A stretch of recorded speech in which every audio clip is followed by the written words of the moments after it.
Rogelio Ortega, el gobernador sustituto del estado de Guerrero. Interino le llaman. ¿Cómo se siente? En primer lugar, hago un llamado humanitario para que los dejen en libertad. Yo me ofrezco como negociador con quienes tienen retenidos a los muchachos. Y he ofrecido hasta mi vida para que nos los regresen con vida. Si están muertos, pues entonces entréguenoslos. Y si los tienen como rehenes, preséntenos. ¿Usted confía en que así sea? Tenemos que prepararnos, la sociedad tiene que prepararse para un escenario no deseado. ¿Cuál va a ser su papel? Estoy en el poder real.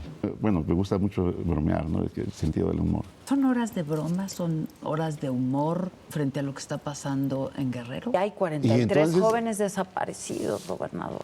No los desapareció Rogelio Ortega. Mi optimismo, mi fe, es que estén vivos los muchachos. ¿Hay alguna evidencia? A mí me han dicho, y eso es lo que me da optimismo. ¿Quién le ha dicho? Los propios muchachos de Ayotzinapa. Ahora sí que de oídas. A mí los muchachos me han hablado de dos movimientos y parece que ahí se dislocaron en dos grupos y uno avanzó hacia la sierra y otro hacia Guerrero, Estado de México y Morelos. Que no se agote la búsqueda, no importa al precio que sea, lo pagamos. Ojalá.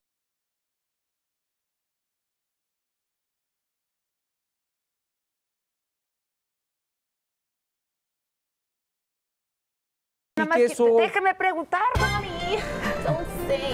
No. ¿El que te viste o el que te desviste? No, es muy sensual, ¿no? Claro. Is it the time to say goodbye? No, ya estamos.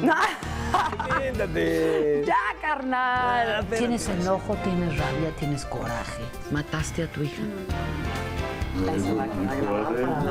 Yo te decía que me dieras un beso y no quería. Sí, porque Quítate la camisa, Joaquín. Muchas gracias, caramba. ¿Qué tal, Do you laugh at yourself? Do I? Are you shy, Sofía? I'm shy, I am. Para conquistar a tantas mujeres en tu vida. ¿Qué hacías? Los expresidentes son como los jarritos chinos. Están muy bonitos, pero ¿qué hago con ellos? oye, que tiene razón. ¿Tienes algo? Esas son viejas, caramba.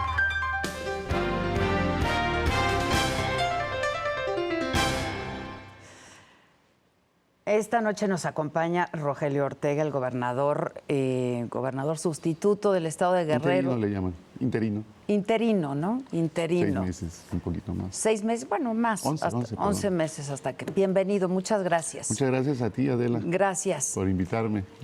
Muchas gracias a tu auditorio. Al contrario. Que me permite verte. Ay, muchas gracias, gracias. A ver, gobernador, ¿cómo se siente? ¿Cómo está? Es un escenario muy complicado con el que llega usted a gobernador. Platicábamos hace unos instantes antes de entrar al aire. Yo le preguntaba si alguna vez quiso ser gobernador de su estado. Y me decía que no. Nunca. ¿Y cómo me siento? Pues muy comprometido.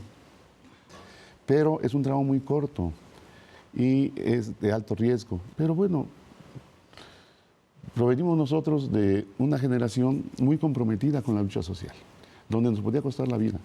Salvador Martínez de la Roca Pino dice, mira, en realidad, comparado con lo que hacen los muchachos de Ayotzinapa y lo que hacíamos nosotros, ellos son blancas palomas. ¿Qué hacían ustedes, oiga? Que son compañeros de lucha, ¿no? Bueno, no exactamente, porque él es como mi hermano mayor, o muy mayor, es cierto, es cierto. Salvador Jarpino y Mara. Sí, a mí me impactó mucho la matanza del 2 de octubre y gracias a la noche de Tlatelolco de Linda Poniatowska, cuando lo leí, estaba yo en la prepa y dije, esto hay que cambiarlo, que nunca más vuelva a pasar, pero además a estos hay que quitarlos como Zapata y Villa quitaron a Huerta. Y entonces en mis épocas de adolescencia y de juventud estuve participando en movilizaciones, en acciones muy fuertes, ¿no? Enfrentando a un régimen autoritario de partido hegemónico, que bueno, lo del 68, iba a decir como dice Pino, pero yo mejor no lo digo así. ¿Cómo dice? No, que... Igual ya es muy noche, puede decir. Que se portaron muy mal con la protesta social. Nosotros dos venimos de ahí. Y por ello no podemos... ¿Usted militó en algún partido? Sí formó parte de un movimiento guerrillero, ¿no? Esa es una de mis frustraciones, porque nunca me pude ir a la sierra. Pero ideológicamente sí, ¿no? O sea, éramos de los que gritábamos en las manifestaciones, Lucio Cabañas, queremos más hazañas. Entonces sí te identificas con un proyecto radical, ¿no? decíamos, es que no hay de otra. Aquí Sí, usted estaba convencido que la única opción era la lucha armada. La lucha armada, sí. Fue dirigente de la Federación Estudiantil. Hacíamos marchas de Chilpancingo a la Ciudad de México. Y fui líder de la Unión Estudiantil Guerrerense. Refundamos la Asociación Cívica Guerrerense. Fui a Cuba. Convencimos a José Bracho Campos, que era el lugarteniente de Genaro Vázquez, a Antonio Sotelo, a Demóstenes Lozano y a otros compañeros que estaban allá para que regresaran. En ese tiempo yo ya estaba muy vinculado a la actividad académica en la universidad, me incorporé muy joven y los incorporamos como profesores. Ellos se habían formado como pedagogos, como economistas en La Habana y les invitamos a decir, ¿por qué no retomamos el proyecto de Genaro Vázquez, pero ahora por la vía legal? Se veía que ya había posibilidades de participar en procesos electorales. Luego discutimos, algunos compañeros no estuvieron de acuerdo, dijeron que eso era un atentado al legado sagrado del comandante Genaro Vázquez. Una traición. Claro. Y nosotros dijimos que las cosas iban cambiando y que había que irrumpir y apoyar al ingeniero Cárdenas en el 88. Y ahí yo participé, pero después de eso dije, bueno, ¿y qué he hecho de mi vida? Y es momento de dejar aquí esta etapa y darle por la vía académica, cerrar mis ciclos de formación profesional. Hice una maestría y un doctorado en la Universidad Complutense de Madrid. Dice Pino, presume. Me dieron el sobresaliente cum laude. Sí, lo leí. Le fue muy bien. Pero se aparta de toda la vida política, ¿no? Deja a un lado eso por mucho rato, sí. ¿no? Es que la política, y me imagino que, no lo sé, pues, pero a mí, como lo viví, la política con una ideología radical es de tiempo completo. Y sabes que ahí la vida puede irse en un rato. Se te va la vida en eso. O la detención, el encarcelamiento. Yo estuve desaparecido. ¿Cuánto tiempo? Como 28 días. Y mi madre se movió como fiera. Con Octaviano Santiago de Dionisio, él sí, un guerrillero que estuvo con Lucio, un extraordinario guerrerense, muy combativo, que estuvo más de 14 veces en prisión. Decía, mira, y en eso coincidíamos, cuando desaparecían un compañero y la denuncia era pronta, rápida y movilizada, había posibilidades de que lo recuperáramos. Pero sabíamos, Adela, a dónde dirigirnos, con quién los tenían, que eran las policías clandestinas. ¿Cuál era la vía? Sí, Claro. era la Brigada Blanca, ¿no? Era Costa Chaparro, era Nazararo. Y íbamos a Bucareli y pedíamos la entrevista con el presidente. Por supuesto, el presidente nunca nos recibía. Recibía a doña Rosario y decían que sí, que iban a investigar. Así en los pasillos. Más difícil, pero algunos los logramos recuperar. Y fue mi caso. ¿Cómo fue su caso? Pues, 28 días retenidos, son muchos días. Bueno, otros hasta la fecha, como Jesús Piedra. Piedra, claro, el hijo de Rosario. Claro. Y es muy triste porque decían, ya, señora, apláquese. Están muertos, pero se los llevaron vivos. Y entonces, si están muertos, pues entonces entréguenos las evidencias para que nosotros podamos entrar a un proceso de resignación, para que tengamos un lugar donde depositar nuestras reliquias sagradas y poder ahí el Día de Muertos llevar una flor, una lágrima y la resignación. Que en la cultura cristiana es un elemento que a mí luego me sorprende. Como en la radicalidad nos volvimos ateos, pero cuando decía, hijo, mi abuela, ¿no? Tienes que venir al bautizo y vas a ser el padrino. Pues ni modo, ahí se cuadra uno. Aunque fuese ateo. Claro. Así. Ateo adolfano. Sí. Y luego, cuando fallece un ser querido y se lleva a misa de cuerpo presente y el sacerdote dice, no estén tristes, es comprensible, porque ustedes tienen el dolor por la pérdida de un ser querido. Pero alégrense, regocíjense. Él ya está en la gloria a un lado del Señor. Y entonces eso ya impacta y contribuye mucho esta cultura de la resignación, pero además también traemos una cultura del perdón. Dice, no puedes andar con odios en la vida, Por ejemplo, yo no tengo ningún odio contra el señor José Antonio Ortega Sánchez, que en el 2009 se atrevió a presentar una denuncia en mi contra ante la Procuraduría. Ante la PGR, claro. Sí, claro. para que decomisaran todas mis cuentas, intervinieran todas mis cuentas bancarias. Y yo digo, Dios mío, pero yo nada más tengo una. Y como 5,000 pesos. Pues esa. Pues no, pero dice porque tiene 20 millones de dólares. Contabilizó cuántos secuestros se habían hecho en el estado de Guerrero. Y dice, él sumó todo. Sí, sumó todo y dijo que yo lo había hecho. Dice, y luego hay aberraciones como esta. Dice, trabaja como profesor de lunes a sábado. Es el primero a llegar y el último a irse. Pero en la noche se encarga de organizar todo eso y es el representante internacional de las FARC. En México. En México. ¿Y qué hay de cierto? Medias verdades, A ver, pues grandes mentiras. De una vez díganos, ¿qué sí es cierto? En el 2001, me acuerdo más o menos, la ONU, a través de la UNESCO, convocó a las instituciones, a las universidades de educación, que realizaran acciones por la paz. Y lo declaró el Año Mundial de la Paz. Yo era coordinador de asesores del rector de aquel tiempo, Florentino Cruz Ramírez. Y le digo, oye, rector, esa es una buena oportunidad para que reflexionemos. Y le digo, mira, ¿por qué no invitamos a los colombianos? Al emblemático líder del M-19, Antonio Navarro Wolf, que son de los que firmaron la paz y ahora hacen política legal. No, adelante. Y hay otros grupos también de colombianos, pero este es emblemático porque fue la vanguardia que abrió el camino para los acuerdos de paz. Y mucho tiene que decir. Pero también hay que invitar a los negociadores y a la contraparte. Y de México, pues a los que están en la Copa, a Marco Antonio Bernal, que es el comisionado del gobierno mexicano para las negociaciones por la paz con el EZLN, y a los de EZLN. Entonces fue un evento significativo, y a los de las FARC, que los teníamos aquí cerquita, en Coyoacán tenían, a los otros los fui a buscar. Pero esos estaban cerca. Y entonces fue un evento muy grande, muy importante.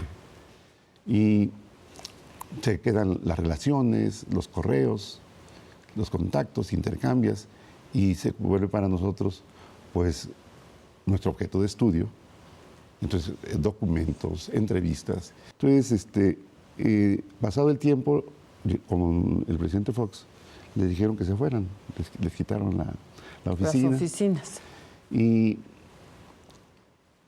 un día nos llamaron, estando en Cuba, el representante que estaba aquí en México, Marco León Calarca, y dice, oye, doctor, nosotros vamos a hacer un evento de mucho impacto internacional.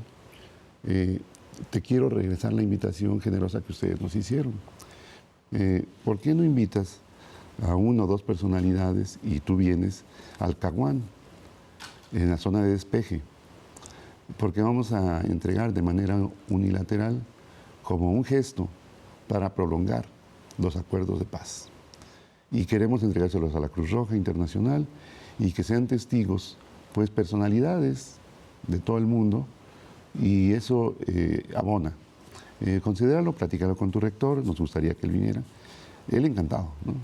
Dice, no, y vamos a hacer entrevistas y nos vamos a tomar fotos con Tiro Fijo y con Raúl Reyes. Raúl Reyes, claro. Y llegamos a Colombia, nos fuimos al Caguán, y entonces, pues, para nosotros era así, nuestro objeto de estudio.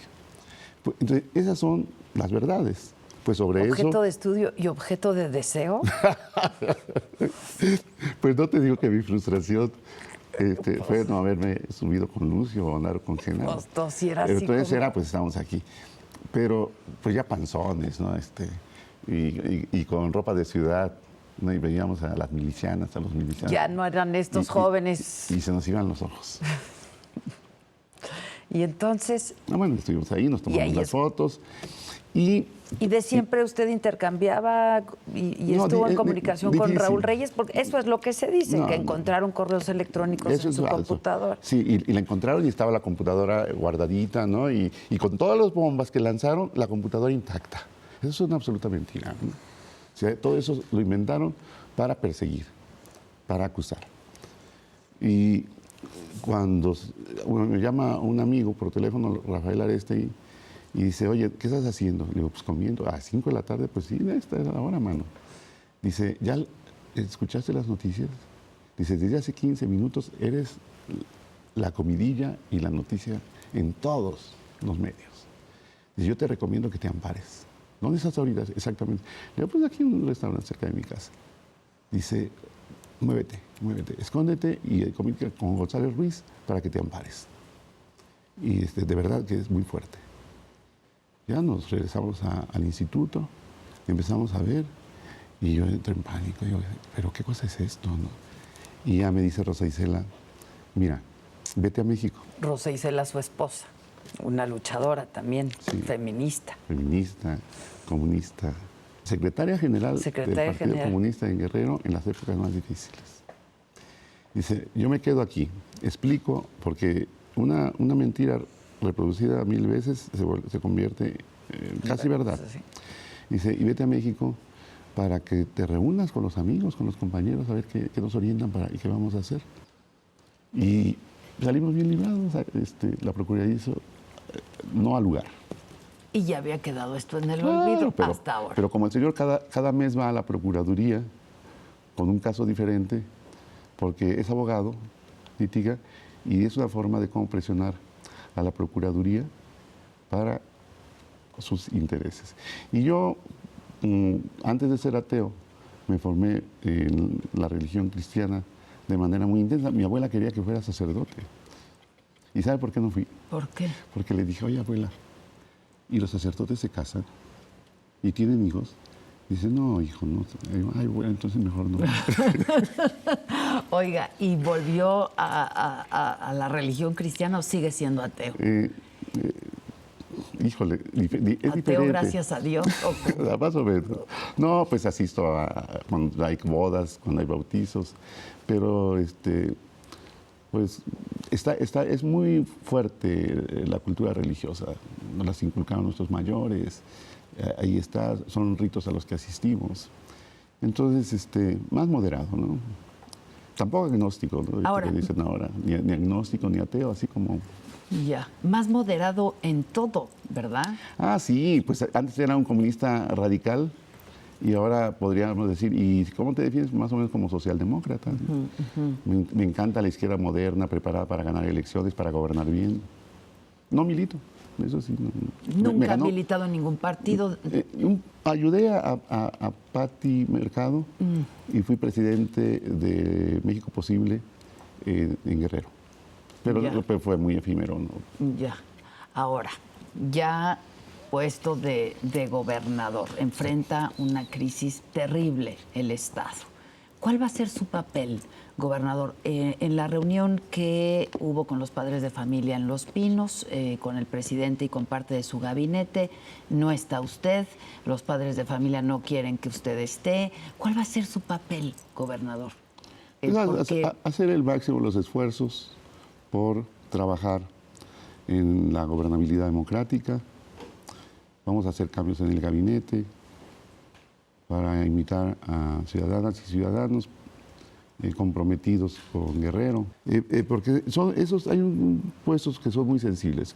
La cara que pongas ahí es la afinidad con quien está. Claro, claro, Entonces, sin duda. Me dijeron en Hacienda y me reuní con... Que le fue muy bien. Sí, sí. Yo tengo, me gusta mucho bromear, ¿no? El sentido del humor. Y digo, estoy en el poder real. Ahí es el poder real. Bueno, no se vaya a enojar mi presidente. Pero allí es donde se resuelve. Y le digo, aquí es la oficina de piso y techo. Y él es muy serio, ¿no? Y dije, no, pues para que se relaje. ¿Se relajó? Pues es así, ¿no? Y dije, a lo mejor ¿Le caigo mal? Sí, decir, es que son horas de broma. Y como que me quería decir, ¿y por qué? Y le digo, ¿sabe por qué? ¿Por qué?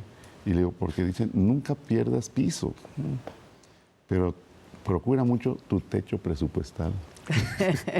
Y luego de aquí, uno entra nervioso. Y al salir, si te fue bien, con una sonrisa. Y si no... Pero además tuvo un buen rato. Y eso dicen que también es otro signo, ¿no? O buen signo de que estuvo un buen rato, ¿no? O que te Como están 2 regañando. horas, ¿no? Que te Oiga, están regañando y que Y nunca a acaba. propósito eso de horas de broma, ¿son horas de broma? ¿Son horas de humor frente a lo que está pasando en Guerrero? ¿Qué hay que hacer? Primero, creo que... Conservar. Conservar toda la calma. Mira, en primer lugar, no criminalizar la protesta. Es decir, porque si no, entonces estás violando la legalidad. La Constitución te consagra el derecho de organización, de reunión, de petición, de manifestación. Esa es la legalidad. Pero cuando ya ejerces vandalismo, estás violando el derecho, estás violando la ley. Cuando bloqueas durante 8 horas con la más frialdad, crueldad, y 8 horas, algunos se paran con... ¿Qué está pasando? ¿Aquí hubo un accidente? No están bloqueando. ¿Y por qué bloquean? Porque... Sí, pero ¿y qué culpa tenemos nosotros?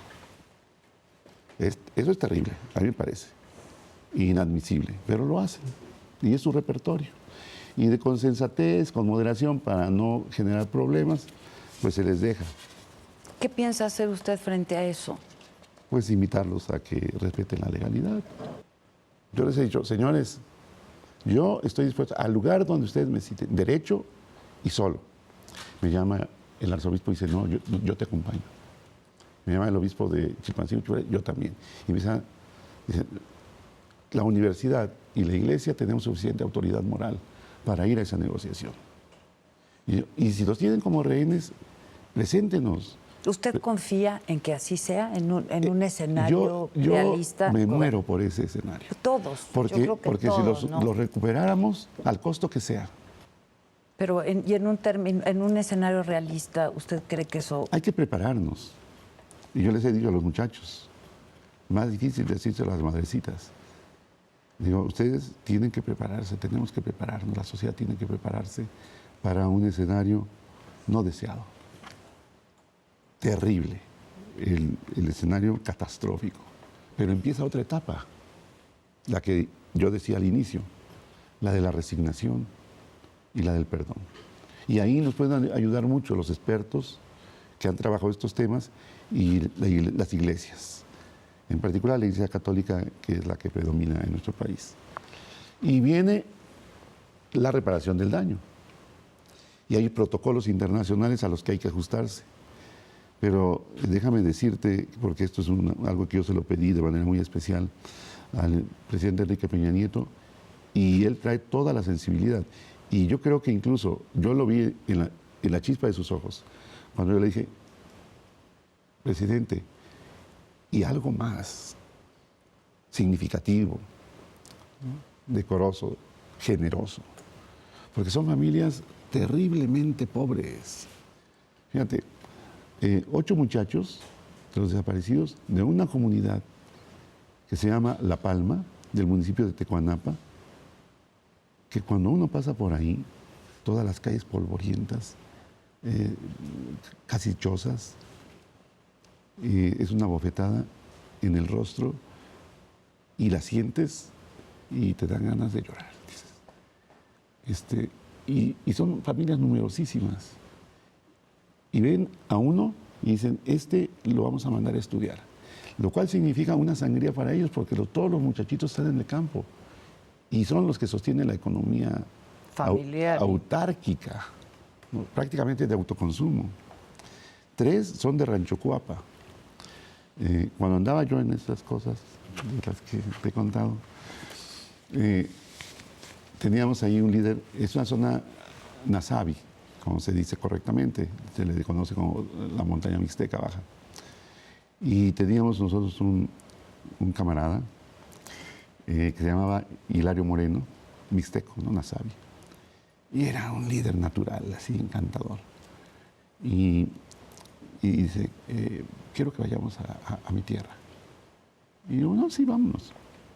Nos fuimos, llegamos a Yutla y de ahí a caminar. A las 3 horas le digo, oye, Yayo, falta mucho. Dice, no, nomás pasando ese cerro.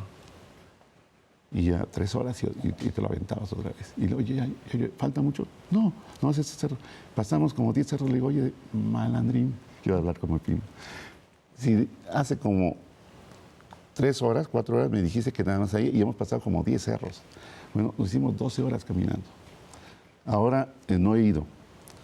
Pero para que cuando llega uno ya, las nubes las ves abajo.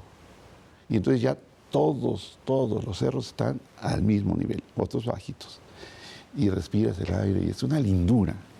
Pues ellos se tuvieron, o vivían ahí en tiempos ancestrales, o para esconderse de la colonia, se fueron a remontarse a las montañas. Y una pobreza impresionante, y se les veía felices. Pero desde ahí 3 chavos están desaparecidos. Y entonces, ¿cómo yo no me voy a sensibilizar, Adela, con esta oportunidad que tengo? Entonces, ¿qué voy a hacer? ¿Cree poder ayudar, gobernador? Bueno, ya estoy haciendo mi esfuerzo. Tengo que tener mucha paciencia. Ahora, yo pensé que usted era muy bien visto y era cercano a estos grupos, a las normales, a los estudiantes, a la CETEC también. Lo eres, Adela, lo eres, y de eso yo estoy muy claro. Mientras estás con ellos, mientras los acompañas a sus marchas, ¿no? Mientras escribes a favor de ellos, opinas a favor de ellos, te adoran. Pero ya cuando eres gobernante, entonces ya eres enemigo. Ya eres de los otros. No, de la burguesía, del imperialismo, enemigo de la clase obrera y el pueblo. Y yo tuve la fortuna de que cuando fui subsecretario de Educación Media Superior y Superior en el gobierno de Severino, que por cierto renuncié cuando lo reprimieron a los chavos de Ayotzinapa. Y bien, no, yo tengo muy buena relación con ellos. Claro. ¿Pero por qué no quisieron ni que entrara usted a la reunión? Porque ese es su repertorio. Miren, ellos fueron, me consta. Y yo le digo, miren, ¿por qué no me permiten? Yo fuimos con el rector a entregarles 3 toneladas de despensas, con generosidad, para decirles, estos movimientos, y también para decir, no anden atracando camiones de Sabritas, miren, aquí hay un apoyo, bájenle a eso, ¿no? Eso no es que se penalice el conflicto, la demanda social, sino que están violando la ley, la legalidad, atentando contra la propiedad privada. Y fuimos, nos dejaron entrar. Habló el rector, hablé yo. Nos fuimos a las instalaciones, fuimos a la oficina del comité y estuvimos. Entonces, la relación existe. Cuando fui subsecretario entraba y salía. Y me quieren mucho, lo sé. Y yo a ellos pues, ni se diga. Y ahora que soy gobernador, digo, ayúdenme. Acuérdense cómo trabajamos en la subsecretaría. Hoy es una oportunidad más. Y desde de gobernador. Y dejen que mi esposa se vaya con las madrecitas, con la gente, se identifique y les diga, yo estoy también con mi esposo, acompañarlo para que logremos recuperar con vida a sus hijos. Y fueron, lo plantearon en la asamblea y por supuesto dijeron, no, está roto el diálogo con el gobierno de Guerrero, pero con el anterior eso no, es lo mismo. Y ahora es que caiga Ortega. Así pintaron. Porque es el segmento radical que cree que están en el preludio del asalto al Palacio de Invierno. Y los muchachos entonces están atrapados por los radicales que le dicen, nosotros estamos aquí, ustedes son 540, 560 estudiantes. Ándeles, váyanse los 500 a manifestarse, a ver si pueden parar la autopista. Y nosotros movilizamos a miles. Sí, pero se aprovechan. Es terrible eso. Y luego, otro contingente más pequeñito, con máscaras y embosados, son los que se encargan de hacer las tropelías, el vandalismo. ¿Pero son normalistas? No, ¿qué podríamos decir un embosado? Estos van como comandos para generar terror, para generar vandalismo y para provocarnos. Con que haya un solo muerto. Eso ya no tiene, y yo renuncio mañana.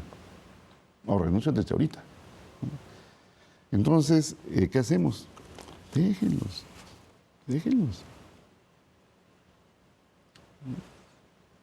Y ese va a ser el Porque tono. los va a reprobar, pero ese va a ser el los tono, va a reprobar gobernador. la sociedad guerrerense, los va a reprobar. Y cada Pero vez los ha venido reprobando y siguen. No, y lo siguen se han haciendo. replegado. Se han replegado porque aquí el objetivo debiera ser el tema de los muchachos desaparecidos, no el tema de los saqueos, no el tema de prenderle fuego a edificios, destrozar, ¿no? Y tiene que haber una respuesta desde la sociedad civil. Desde la sociedad civil, a lo mejor yo me equivoco, y si me equivoco renuncio. Y se lo digo en serio. Y lo digo de verdad, el malestar de la sociedad es muy claro. Solidarios.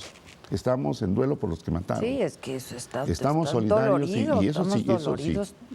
Y en todo el país y en el extranjero. Sí. Pero cuando vemos esos sucesos, antes estábamos claro que la exigencia era al gobierno. Ahora, ¿a quién?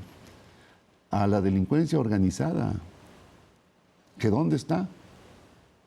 Y a mí me han dicho que se han puesto todo lo técnicamente, lo humanamente posible para hacer las búsquedas necesarias. Yo les decía, miren, voy a coadyuvar para que lo reciba el presidente, para que les dé de viva voz la información de todo lo que se ha hecho y le diga al procurador, a ver qué hemos hecho. Pero ya dijeron que pues no están satisfechos y No, que no, es parte del guión, todo. digamos. No del todo. Es parte del repertorio. Ok. O sea, porque si decimos que salimos satisfechos, la CETEC les va a decir que son unos traidores, y sobre todo los encapuchados, los embosados. Los ayotzinapos son traidores al movimiento, traidores a la revolución.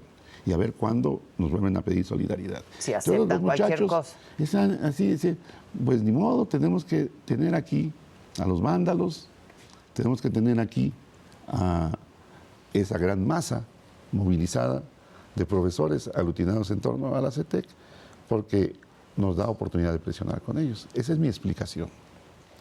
¿Qué vamos a hacer? Continuar en la búsqueda. Continuar en la búsqueda y lo que resulte tenemos que decirlo con la verdad. Se generan muchos rumores. Se dice, por ejemplo, nos ocultan la verdad. La van dosificando. Ya los identificaron. Ya saben, ellos hasta los el padre tienen. Solalinde.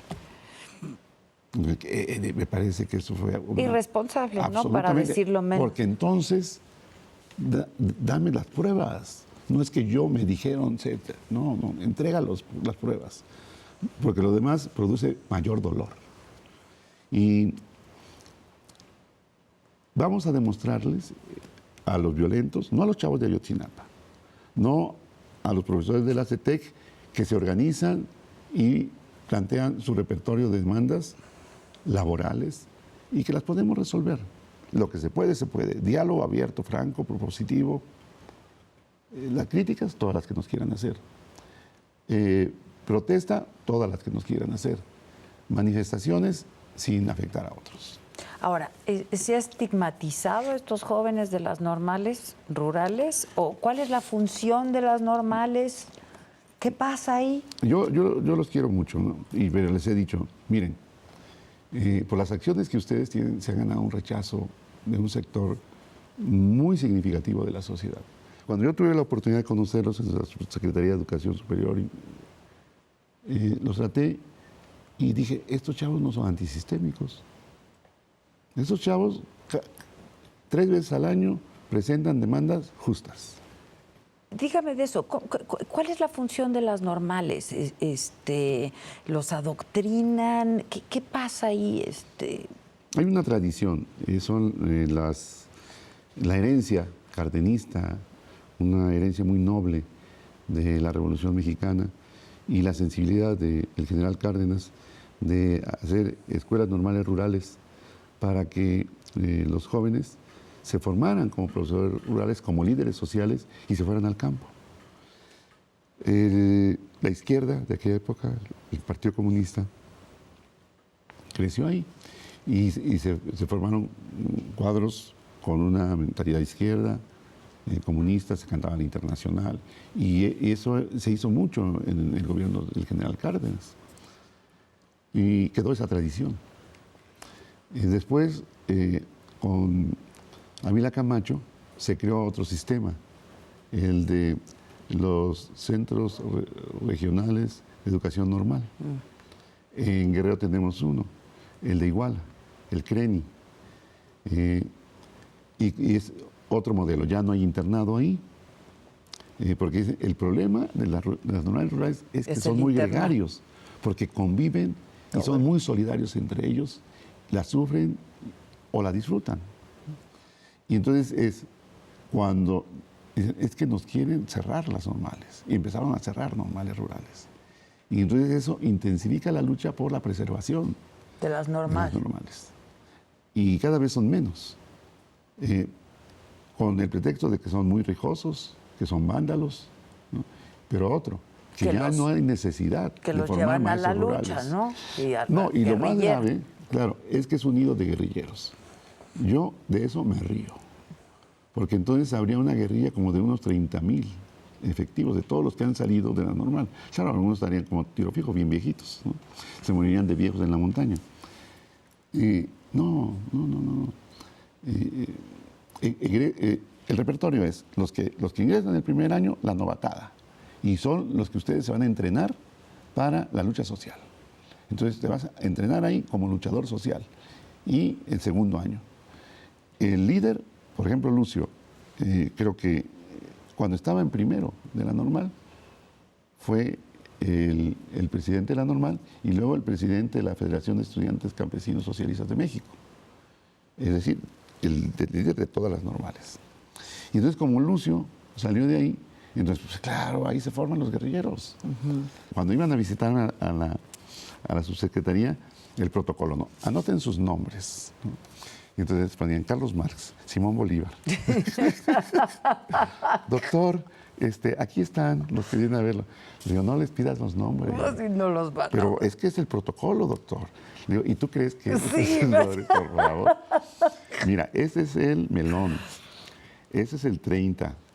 Este es el limón, que por cierto, ese es extraordinariamente inteligente. Bueno, el 30... ¿El limón y el 30? Son extraordinariamente, pero el limón, y yo pues digo, el lemon, pero no son antisistémicos. Yo les preguntaba ahora, oigan, ¿y ustedes están en lo de que la caída de Aguirre? No, eso no nos importa el tema de los muchachos, de los compañeritos que están desaparecidos. Es nuestra única demanda. Y oye, ¿y los otros? Dice, ¿qué le hacemos? Son los que nos apoyan y ellos ahí meten sus demandas. Y los radicales, pues la revolución proletaria y la dictadura del proletariado. Oiga, ¿y usted es cercano a Aguirre? Fíjese que poco. Por ejemplo, para decirle, nunca he convivido con él en lo particular, aún en una fiesta, en un convivio. Socialmente nada. Nunca. Pero yo soy estudioso de las élites políticas y me adhiero a la teoría de las élites y entonces los describo, ¿no? De carisma natural o carisma de situación, ¿no? Orador de impacto, ¿no? O discreto. Y así, ¿no? Todo lo que... ¿Cuál es el perfil de Aguirre? Carismático, de carisma natural, seductor, dicharachero, bohemio, declamador. Entonces, y de una capacidad, una habilidad política impresionante, ¿no? Son unos reflejos, ¿no? Por ejemplo, cuando la tragedia de los muchachos que mataron a la policía el 12 de diciembre del 2011, inmediatamente se fue el de seguridad y el procurador. Entonces eso baja la intensidad. Hoy creo que faltó actuar de manera rápida. ¿Qué? ¿Qué le faltó? Mira, si a mí me dijeran, en este tipo de responsabilidad no duermes, o medio duermes y tienes que hacer ejercicio de concentración para que reposes. Y tengas sueño reparador en media hora, en una hora, Sí, cuando vas cuando viajando. se puede. Y tienes que estar así a las vivas. Entonces tienes que cuidar tu comida. ¿Usted está listo para eso? Ah, pues por supuesto, me cambió la vida. Entonces yo tenía una rutina. A qué horas me duermo, a qué horas estudio, a qué horas leo, a qué horas escribo, a qué horas trabajo que tengo, proyecto mis actividades. Y no tienes que disiparte. Entonces, No hay tiempo para la disipación. ¿Qué le pasó a Aguirre? Yo lo que creo que le faltó intervenir rápido.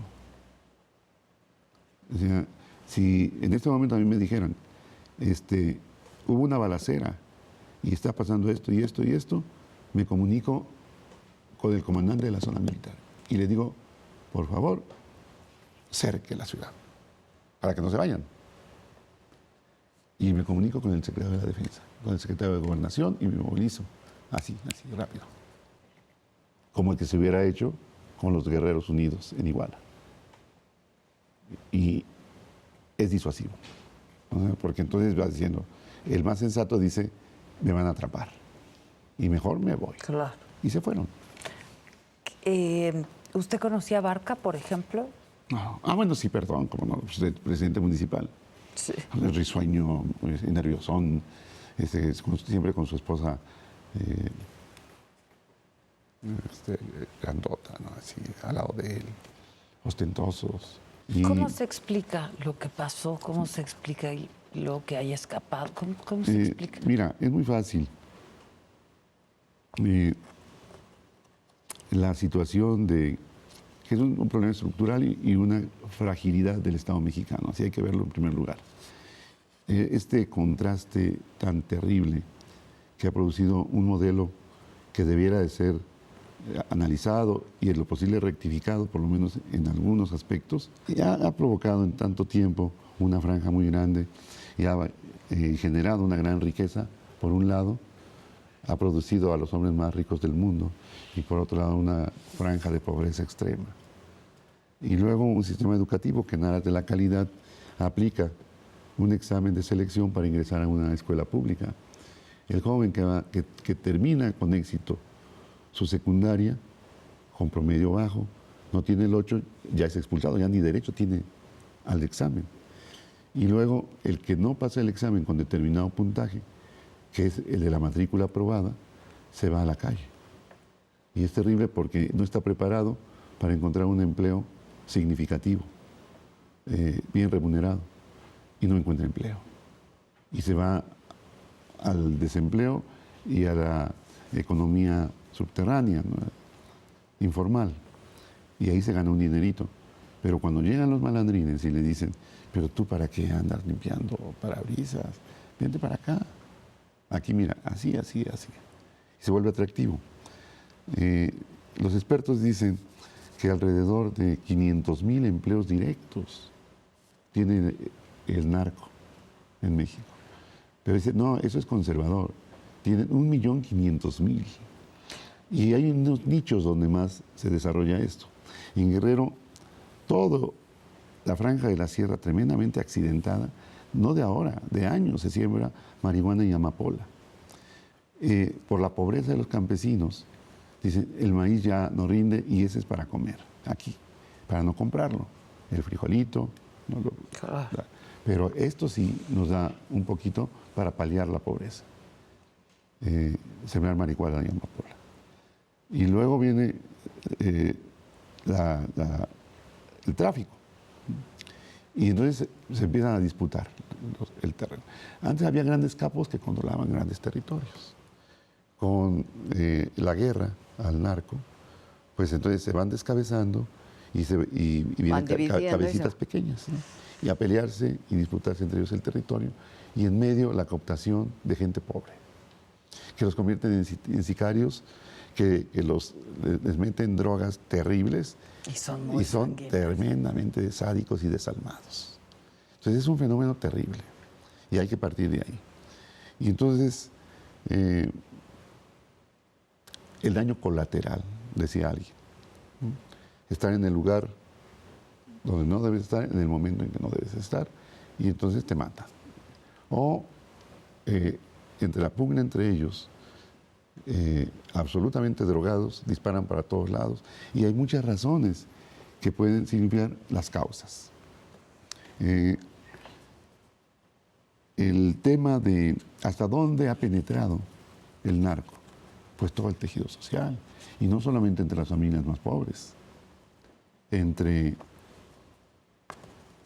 las clases medias, las clases altas, y es tales volúmenes de dinero que seguramente hay empresarios emergentes o empresarios consolidados que se encargan del lavado. ¿Usted le ve una solución a todo esto? Claro, claro.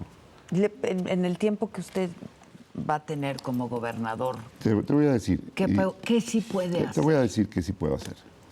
Primero, estoy persuadido de que somos más los que estamos por la paz.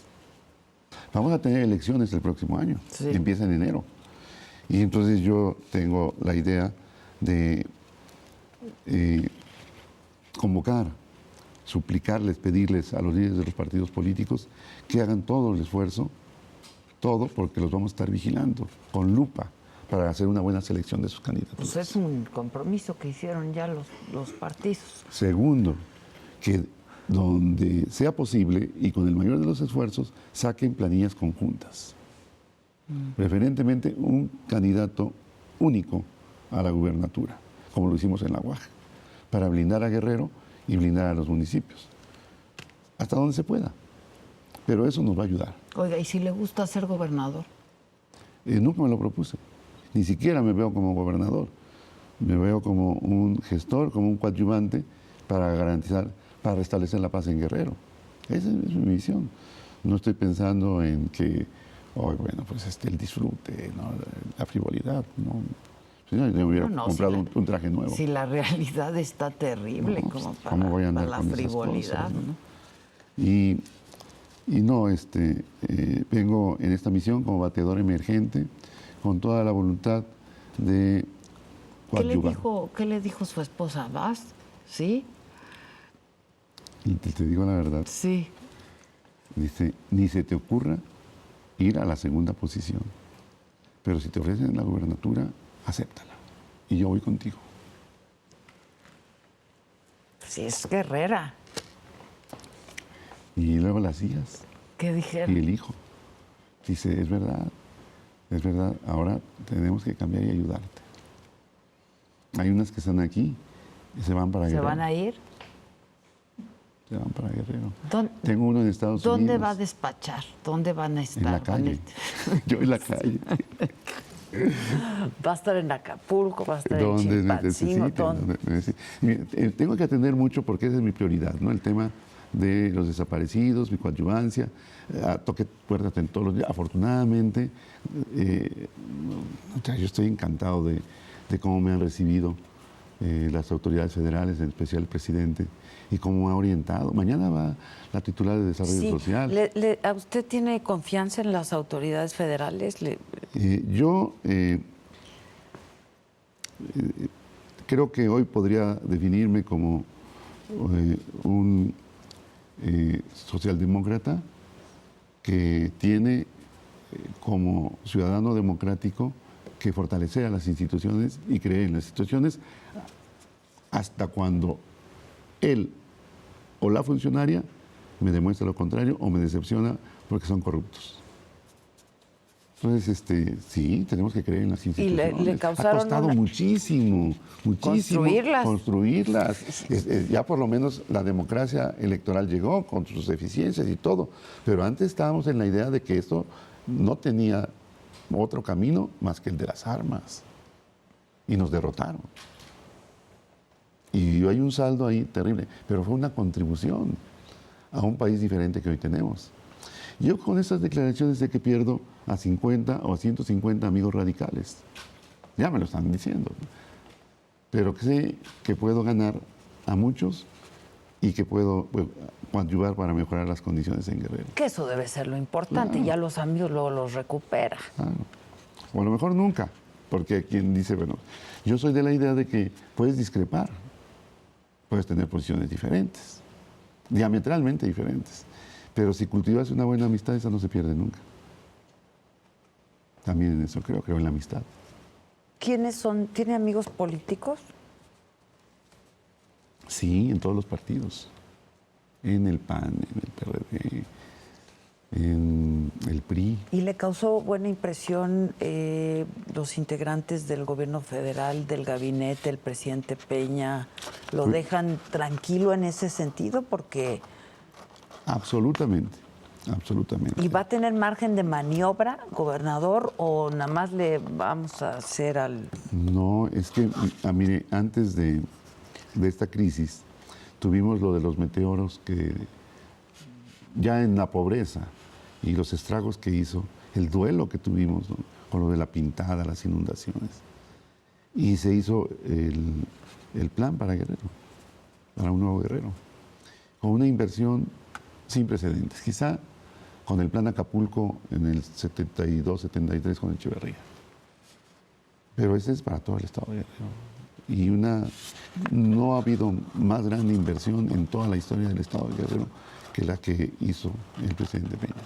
Y entonces yo no solamente tengo que estar pensando en este conflicto, que soy coadyuvante, que lo estoy trabajando, que cuando me dicen nos reunimos contigo pero sin foto, y no en el Palacio de Gobierno, no en la Casa de Gobierno, en una casa tal, y yo llego y le digo al equipo de seguridad, aquí déjenme, ¿no? Porque no voy a llegar con escoltas. Entonces, doctor, no vienes derecho, cambiaste. No, pues llevo caminando. Me he reunido con ellos. ¿Se ha reunido con ellos? Claro, claro. Y conversamos y no los presiono. No, Ellos lo van a negar. No pueden negarlo. No pueden negarlo. No. Claro, si usted le pide evidencias, dice, pues no las tengo, ¿no? Yo no sé si esto sea parte de la adrenalina, ¿no? De varios días sin dormir, pero lo siento como animoso, como... Tengo que serlo. Yo no puedo mostrarme como un tipo pusilánime, miedoso, echado para atrás. Pues yo espero que nos permita estar cerca y ver muy de cerca lo que ocurre. No sé, lo veo tan animoso y tan entusiasta. Vaya a Acapulco. Que de pronto siento que no, sí sabe con lo que se está enfrentando. Mire, ¿cuál es mi blindaje social? 80,000 universitarios que tenemos unidos y trabajando. Y que pueden salir también a las calles para decir, no queremos la violencia porque genera más violencia, venga de donde venga. Usted queremos llegó la paz. diciéndome aquí, soy el gobernador bombero. Porque, bueno, pues voy a apagar un fuego, pero no solamente me voy a quedar ahí. Pero sí tiene, o sea, sí está consciente de que está frente a un drama. Por lo menos hice el esfuerzo, estoy haciendo el esfuerzo sincero. Nunca en la vida pensé ser gobernador. Y entonces, ahora que tengo la oportunidad, sin ninguna frivolidad, con mucha humildad, dicen, oye, pero nada más te cambiaste la corbata. Hiciste tu discurso de toma de posesión y vimos la misma corbata y el mismo... Trae la misma corbata. Que te pusiste cuando salieron a la conferencia de prensa con el presidente. Sí, no están las cosas para pensar en la corbata. No hay ni tiempo ni... Y digo, no me he ni bañado.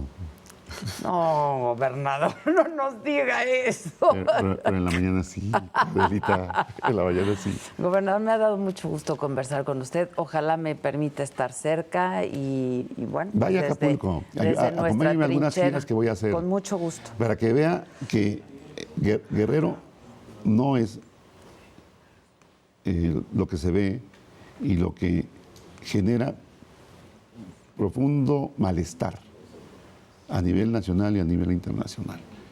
No minimizo el conflicto. Pero le ve posibilidades, sí le ve solución. No le veo que vaya a crecer, se va a disminuir, porque la gente ya se va a cansar. Sea cual de los sea la actos de respuesta, yo no... Mire, el escenario... Mire,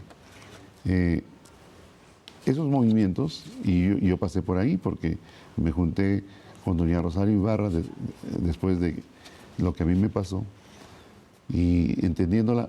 Yo si no hubiera aparecido, mi madre anduviera ahí, con doña Rosario tocando puertas y con mi carita ingenua, con la esperanza de que estuviera vivo.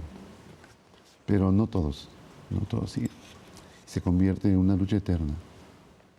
Y me da pena porque yo estuve en ello. Por ello también me sensibilizo tanto. Y por eso mi optimismo, mi fe, es que estén vivos los muchachos. Ojalá, ojalá. Y que los podamos rescatar. No importa al precio que sea. Lo pagamos. Ojalá. Lo pagamos. Y si yo digo, ya fui a negociar, me dieron evidencias de que están vivos. Y quieren la millonada. No hay ni una y evidencia, entonces convoco junto con el presidente Peña Nieto, todos, y si no tenemos en México el suficiente dinero, le pedimos a las instituciones que prestan y a la solidaridad internacional y que se lleven todos los costales de oro y de ¿Hay dinero. alguna evidencia? ¿Le han dicho? A mí me han dicho y eso es lo que me da optimismo. ¿Quién le ha dicho? Los propios muchachos de Ayotzinapa. Pero pues ahora sí que de oídas. Mire, ellos han egresado tantos y todos se mueven en el medio rural y son tan solidarios entre ellos y tienen un liderazgo social, una implantación social impresionante.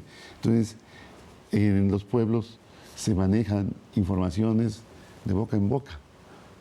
Y se van pasando la información. Sí, y con secrecía.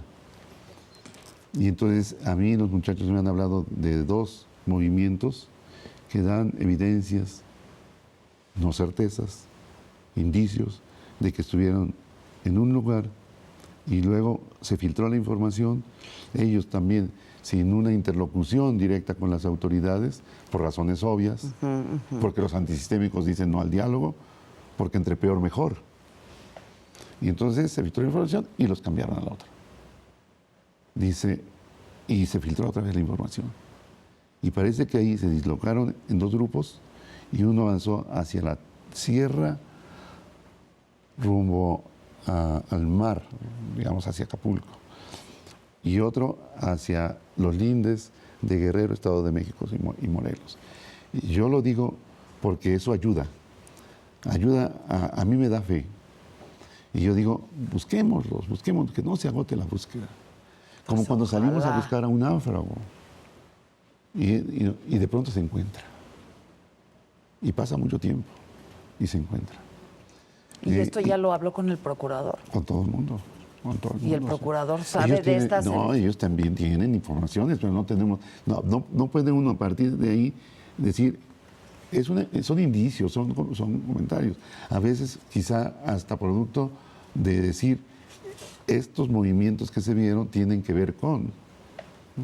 O lo que dicen, se encontró esa fosa y hay testigos que dicen que sí, que vinieron en Hummers, que hicieron, que tiraron balazos. Pues es lo que han dicho los detenidos. Sí, y también las investigaciones. A mí el procurador me ha dicho, mira, hemos hecho esto.